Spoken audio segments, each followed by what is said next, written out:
Dreamcatching. The big friendly giant put the suitcase on the ground. He bent down low so that his enormous face was close to Sophie's. From now on, we's keeping as still as wicked little miceys, he whispered. Sophie nodded. The misty vapor swirled around her. It made her cheeks damp and left dewdrops in her hair. The BFG opened the suitcase and took out several empty glass jars. He set them ready on the ground with their screw tops removed. Then he stood up very straight.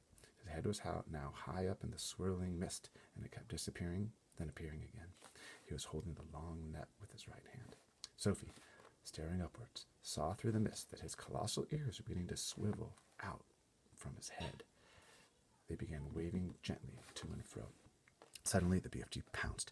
He leaped high in the air and swung the net through the mist with a great swishing sweep of his arm. "Got him!" he cried. "A jar! A jar! Quick, quick, quick!" Sophie picked up a jar and held it up to him. He grabbed hold of it. He lowered the net. Very carefully, he tipped something absolutely invisible from the net into the jar. He dropped the net and swiftly clapped one hand over the jar. "The top!" he whispered. "The jar top, quick!" Sophie picked up the screw top and handed it to him. I wonder how big it is. It must be immense, like the size of a hula hoop. He screwed it on tight and the jar was closed. The BFG was very excited. He held the jar close to one ear and listened intently.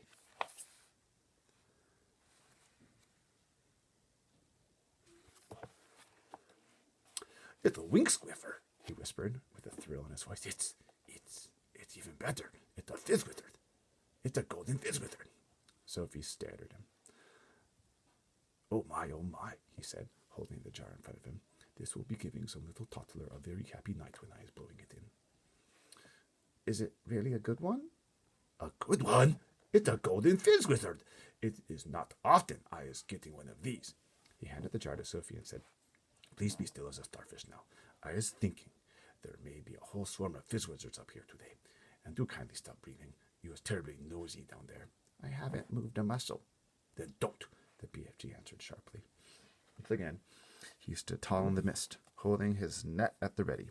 Then came the long silence, the waiting, the listening, and at last, with surprising suddenness, came the leap and swish of the net. "Another jar!" he cried. "Quick, quick, quick!" When the second dream was safely in the jar and the top was screwed down, the BFG held it up to his ear. "Oh no!" he cried. "Oh, miss my maggots! Oh, swipe my swoggles!" "What's the matter?" Sophie asked. "It's a trogglehumping!" he shouted. His voice was filled with fury and anguish. "Oh, save our souls! Save our souls!" he cried. "Deliver us from weasels! Deliver us from evil! The devil is dancing on my dibbler!" "What are you talking about?" Sophie said. The BFG was getting more distressed every moment. "Oh, bash my eye bones!" he cried, waving the jar in the air. "I come all this way to get the lovely golden dreams, and what is I catching?" "What are you catching?" Sophie said. "I is catching a frightsome trogglehumping!" he cried.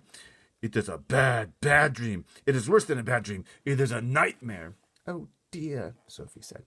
"What will you do with that?" "I was never letting it go." I was wondering if he was going to let it go. The BFG cried. "If I do, then some poor little toddler will be having the most bloodling time.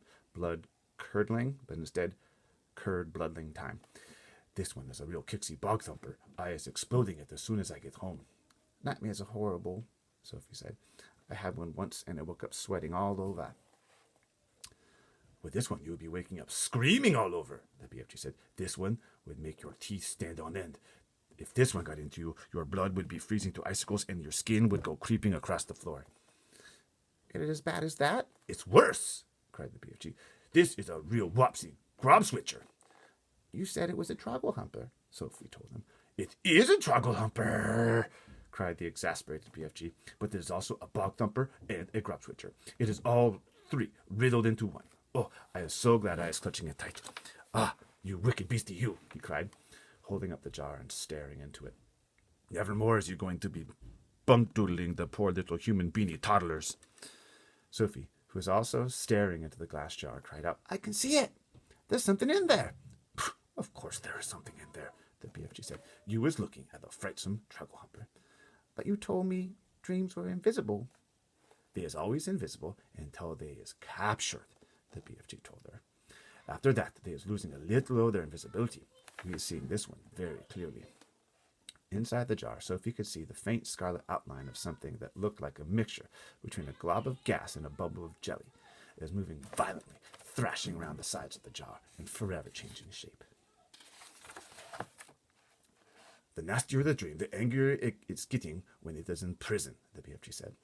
It is the same with wild animals. If an animal is very fierce and you is putting it in a cage, it will make a tremendous rumpeldumpus. If it is a nice animal, like a cockatoo or a fogglefrump, it will sit quietly. Dreams is exactly the same. This one is a nasty, fierce, bog-rotting nightmare. Just look at him splashing himself against the glass. It's quite frightening, Sophie cried. I'd be hating to get this one inside me on a darksome night, the BFG said. So would I. The BFG started putting the bottles back into the suitcase. Is that all? Sophie asked. Are we going?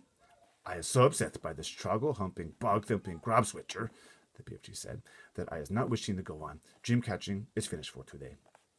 Soon Sophie was back in the waistcoat pocket, and the BFG was racing home as fast as he could go.